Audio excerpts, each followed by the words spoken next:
तुम मुझे खून दो, मैं तुम्हें आजादी दूंगा। ये नारा आज भी कानों में गूंजता है और याद दिलाता है उस नौजवान की जिसने अपनी जान, अपनी जवानी और पूरा वजूद देश को समर्पित कर दिया। सुभाष चंद्र बोस। 1997 में कटक, ओडिशा के एक पढ़े लिखे बंगाली परिवार में एक बच्चा जन्मा। नाम रखा गया सुभाष। पिता जानकीनाथ बोस एक मशहूर वकील थे और मां प्रभावती देवी धार्मिक विचारों वाली महिला थी। घर में अनुशासन था, लेकिन संस्कारों के साथ साथ सोचने की आजादी भी थी। सुभाष बचपन से ही पढ़ाई में तेज थे, लेकिन वो सिर्फ किताबों तक सीमित नहीं थे। उन्हें सच्चाई की तलाश थी। एक बार स्कूल में एक अंग्रेज टीचर ने भारतीयों को कुत्ता कह दिया और सुभाष ने उसी वक्त विरोध किया। इसके लिए उन्हें सजा भी मिली, लेकिन झुके नहीं। यही तो उनके भीतर का बोझ था।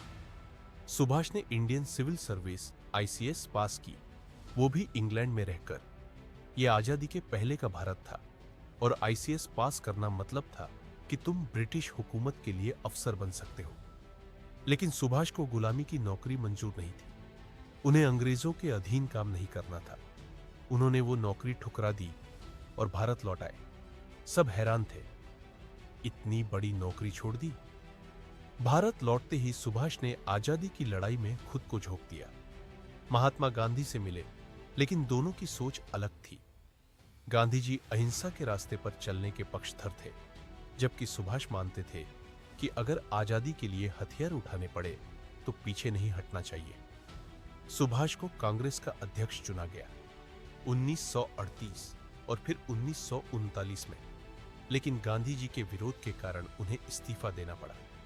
सुभाष ने फैसला कर लिया था, अब वो खुद अपनी फौज बनाएंगे। ब्रिटिश उन्हें नजरबंद कर चुके थे, लेकिन उन्होंने चुपचाप भेष बदलकर कलकत्ता से भाग निकले। अफगानिस्तान होते हुए रूस और फिर जर्मनी पहुंचे, वहां से जापान पहुंचे और वहां उन्होंने वो किया जो इतिहास में आज भी अनोखा है। उन्होंने जापान की मदद से एक फौज बनाई, आजाद हिंद फौज, इंडियन नेशनल आर्मी, आईएनए। उनका सपना था भारत की मिट्टी पर तिरंगा फहराना, वो भी अपने दम पर। उन्होंने सैकड़ों युवाओं को प्रेरित किया। मर्द, औरतें, बूढ़े, जवान, सब नेताजी की आवाज पर लड़े। उन्होंने कहा, दिल्ली चलो, जय हिंद, तुम मुझे खून दो, मैं तुम्हें आजादी दूंगा। 1945 में नेताजी ताइवान जा रहे थे और वहीं उनके विमान दुर्घटनाग्रस्त हो गया। सरकारी तौर पर कहा गया कि उनकी मौत हो गई, लेकिन आज भी लाखों लोग मानते हैं कि नेताजी मरे नहीं थे, वो कहीं छुप कर देश की रक्षा करते रहे। उनकी मौत रहस्य बन गई, लेकिन उनके विचार, उनकी आवाज, उनकी क्रांति आज भी जिंदा है।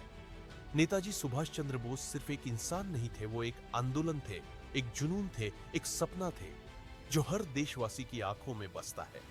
अगर आज हम खुली हवा में सांस ले रहे हैं तो उसमें नेताजी का भी उतना ही खून मिला है। जय हिंद।